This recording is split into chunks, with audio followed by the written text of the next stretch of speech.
How I Learned to Talk in English, a story of challenges, breakthroughs, and practical tips. Hello, everyone. Welcome back to another English learning story at Easy English Stories Home. Today, we are going to share another helpful story that's packed with practical tips and examples that you can use in your own learning journey. We're going to dive deep into the methods I used, the challenges I faced, and how I overcame them. And because I know that learning English can sometimes feel overwhelming, I'll be giving you concrete, step-by-step advice that you can start using today to improve your English speaking skills. So, let's jump right into the story of how I learned to talk in English. Let's start at the very beginning. My English learning journey began when I was just a student in a small town, far away from any English-speaking environment. Like many of you, I started learning English in school, but the focus was mainly on grammar, reading, and writing. Speaking was rarely practiced, and when it was in the form of short dialogues or role plays that didn't feel real. I knew how to form sentences, I knew some vocabulary, but when it came to actually speaking, I was terrified. The first time I tried to speak English outside of the classroom, I remember feeling completely paralyzed. I was at a tourist spot in my city, and a couple of foreign tourists asked me for directions. I knew what they were saying. I understood every word, but when it was my turn to respond, nothing came out. I couldn't find the words, my mind went blank, and I just stood there, nodding awkwardly. That moment stuck with me, and I realized that knowing English on paper was not the same as being able to speak it. Speaking a new language, especially one like English, comes with a lot of fear. Fear of making mistakes, fear of sounding stupid, fear of being judged. And it's completely normal to feel this way. But what I learned is that this fear is often the biggest barrier to becoming fluent. It's not the grammar or the vocabulary. It's the fear that stops us from speaking. One of the first steps I took was to acknowledge this fear and decide that I wasn't going to let it control me. I set a small goal for myself. I would try to speak English at least once a day, no matter how uncomfortable it felt. This could be as simple as saying hello to a tourist, ordering food in English, or even talking to myself in the mirror. The point was to start speaking, no matter how small the steps were. I remember one day, I went to a cafe that was popular with tourists, and I ordered my coffee in English. It was just one sentence, but it was a big step for me. The barista understood me, smiled, and gave me my coffee. That small success gave me a little boost of confidence. And that's how it starts, with tiny steps that slowly build your confidence. Let me give you a concrete example of how I practiced. I used to stand in front of the mirror and pretend I was having a conversation. I would ask myself simple questions like, "How was your day?" and then answer them out loud in English.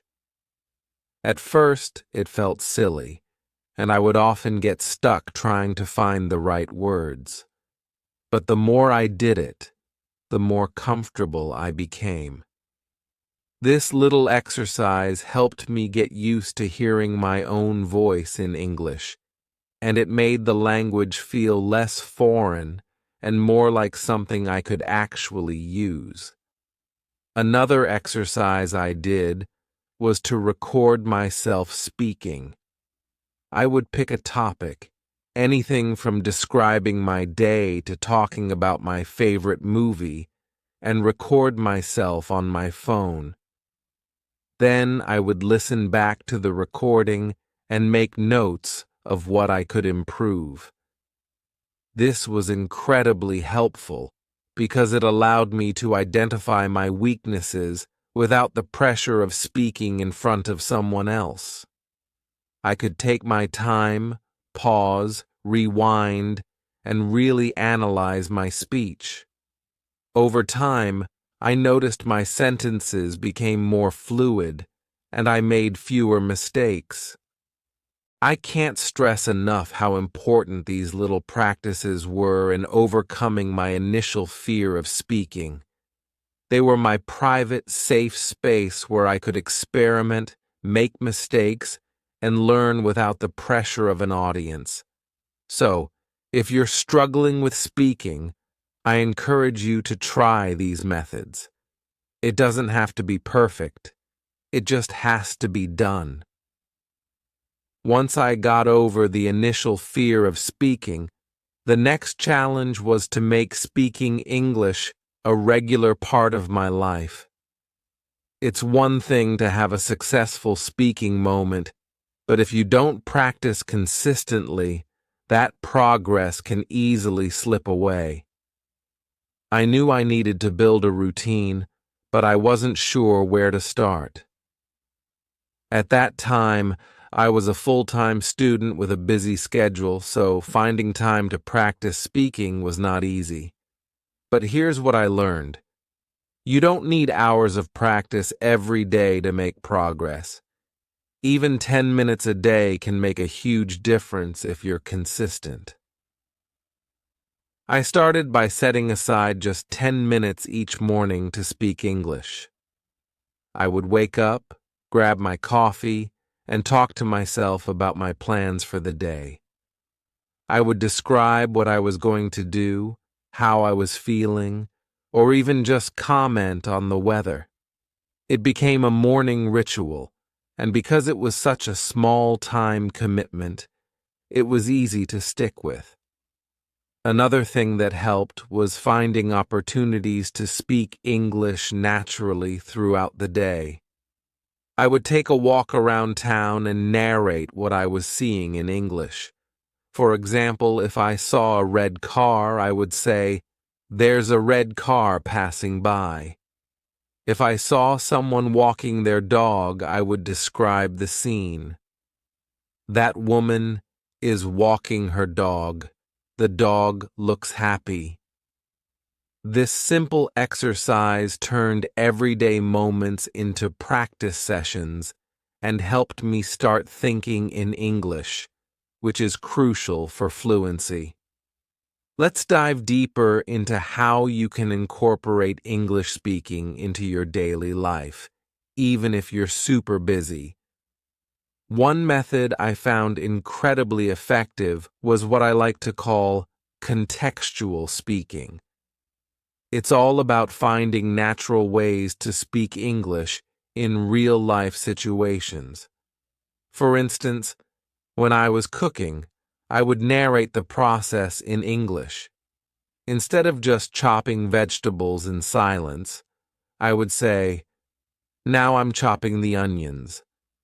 Next, I'm going to add the garlic." I know it sounds simple, but this practice helped me get used to describing actions and improved my ability to think and speak in English simultaneously. Another example is using public transportation.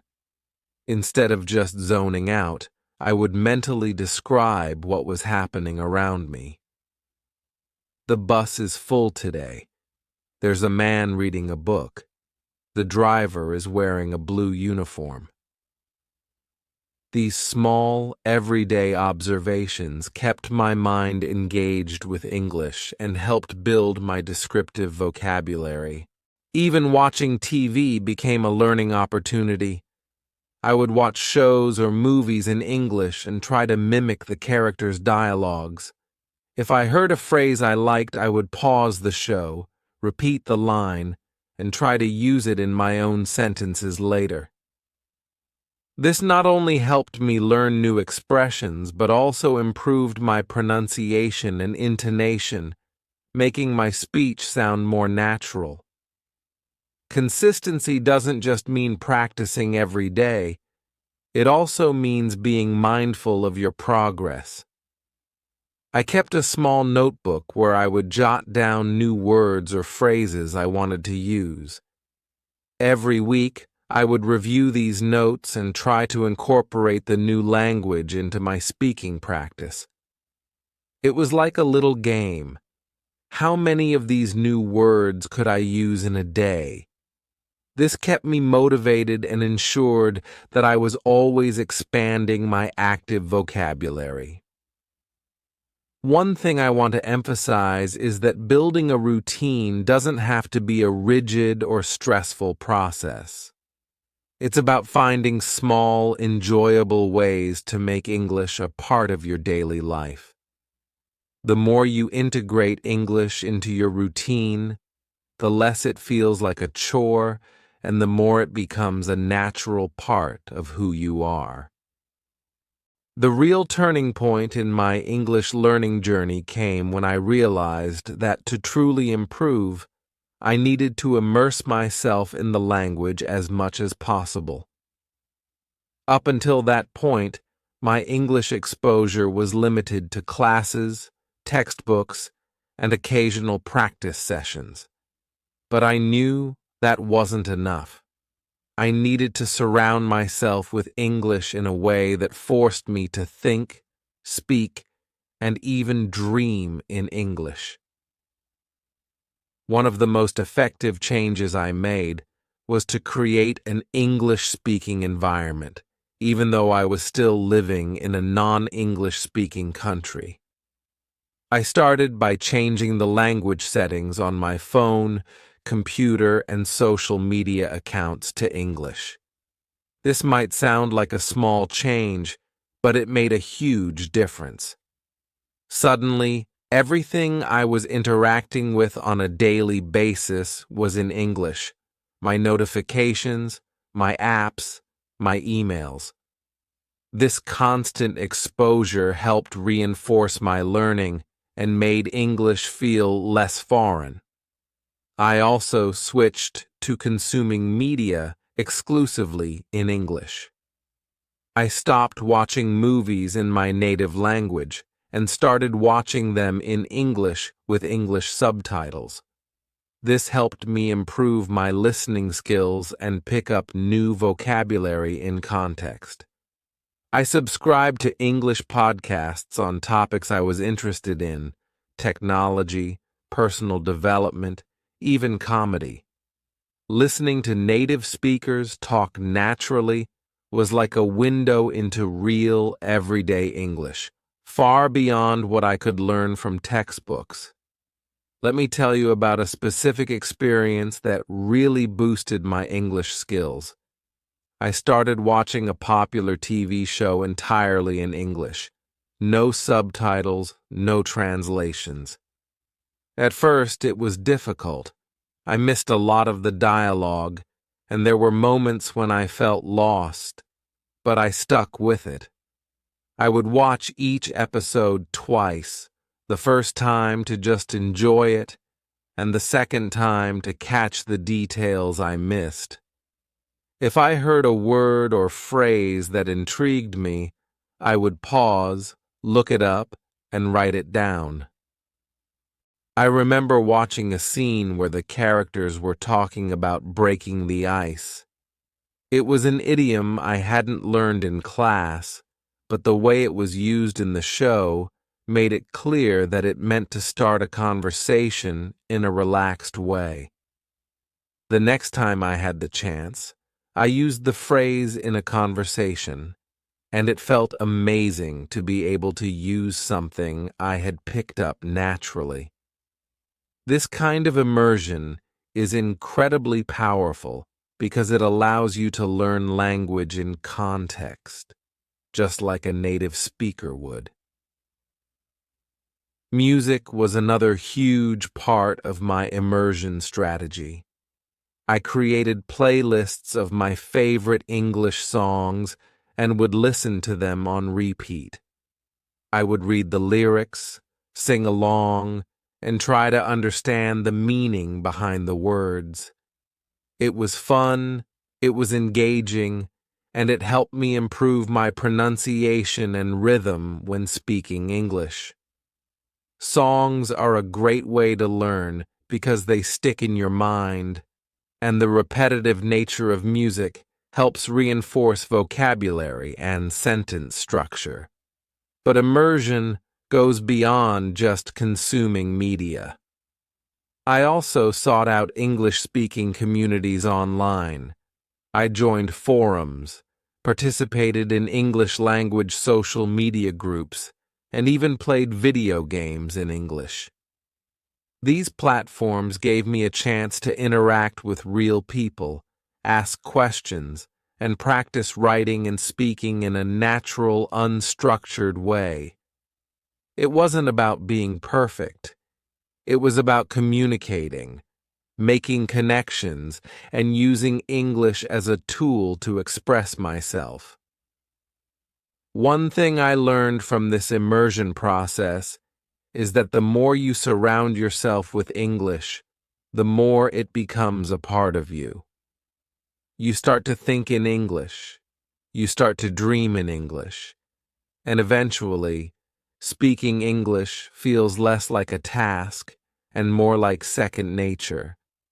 It's not an overnight transformation, but with time, the results are undeniable. As I became more confident in my speaking skills, I knew that the next big challenge would be speaking with native English speakers. Up until this point, most of my practice had been self-directed, speaking to myself, recording my voice, or engaging in casual online chats. But I wanted to take it to the next level and have real conversations with native speakers. I started by looking for language exchange partners online. There are numerous websites and apps where you can find people who want to learn your native language in exchange for helping you with English. I found a few partners who were native English speakers, and we would schedule video calls a couple of times a week. This was a game changer because it pushed me out of my comfort zone and into real, spontaneous conversations. One of my language partners was from London, and we would talk about everything, from cultural differences to our favorite foods. At first, I was nervous. I was afraid I wouldn't understand him or that I would make too many mistakes. But the more we spoke, the more comfortable I became. I learned to embrace my mistakes as learning opportunities rather than something to be ashamed of. If I didn't know a word, I would describe it until he understood, and he would teach me the correct term. I remember one conversation in particular that really boosted my confidence. We were talking about travel, and I was trying to explain a funny incident that happened to me on a trip. I got stuck a few times, searching for the right words, but I kept going. My partner was patient and encouraging, and by the end of the story, we were both laughing. That moment was a breakthrough for me because I realized that communication is not about being perfect. It's about connecting, sharing, and enjoying the interaction. Another great experience was participating in an English conversation group in my city. These groups are often organized by local language schools, libraries, or community centers, and they provide a relaxed environment where people can practice speaking. I joined a group that met once a week, and each session had a different topic of discussion. We talked about everything from current events to hobbies to personal stories. It was a safe space where everyone was learning, and no one judged you for your level of English. Speaking with native speakers taught me more than just language. It taught me about cultural nuances, humor, and the natural flow of conversation. I learned that English is not just about the words, it's about the rhythm, the intonation, and the little phrases that make a conversation feel authentic. These experiences were invaluable, and they pushed me to a level of fluency that I never thought I could achieve. So, how did all these steps come together to help me finally speak English fluently? It wasn't any single method or technique that did the trick. It was the combination of everything I've shared with you today. Overcoming the fear of speaking, building a consistent routine, immersing myself in the language, and practicing with native speakers all played crucial roles in my journey. One thing I want to emphasize is that reaching fluency is not a straight path. There will be ups and downs, moments of doubt, and times when you feel like you're not making any progress. But the key is to keep going, even when it feels hard. Learning to speak English is like building a muscle. It takes time, repetition, and effort. But with every practice session, every mistake, and every new word you learn, you're getting stronger. I kept reminding myself that fluency is not about speaking perfectly. It's about being able to communicate your thoughts and ideas clearly and confidently. It's about being able to connect with people, share your experiences, and express yourself in a new language. And the more you practice, the easier it becomes. Even now, as someone who considers themselves fluent, I still practice English every day. I have a routine that keeps my skills sharp and ensures that I'm always learning something new. I start each day with a short English podcast while I'm having breakfast. It's a great way to wake up my brain and get into the English mindset. I also make a habit of reading an article or a chapter from an English book each day, highlighting any new words or phrases that I want to remember. I continue to have regular conversations with native speakers, both online and in person, whenever possible. And I still keep my little notebook of new words. Some habits never change. These practices aren't just about maintaining my fluency, they're about continuing to grow and refine my language skills. Because learning a language is a lifelong journey, and there's always more to explore. So, there you have it, my journey of learning to talk in English. It's been a long road, filled with challenges, breakthroughs, and countless hours of practice. But it's also been one of the most rewarding experiences of my life. Being able to speak English has opened up so many opportunities for me, both personally and professionally. It's allowed me to connect with people from all over the world, access new information, and express myself in ways I never could before. If you're on your own English learning journey, I hope this story has inspired you and given you some practical ideas for how to improve your speaking skills. Remember, it's okay to make mistakes. It's okay to feel nervous. And it's okay to take things one step at a time. The most important thing is to keep speaking, keep practicing, and keep pushing yourself outside of your comfort zone. Because every time you do, you're getting closer to fluency. Thank you so much for listening to today's story at Easy English Stories home channel. If you found this story helpful, please don't forget to like, share, and subscribe. Your support means the world to us, and it helps us keep creating content that helps you learn and grow. Until next time, keep practicing, stay motivated, and never stop speaking English. You've got this.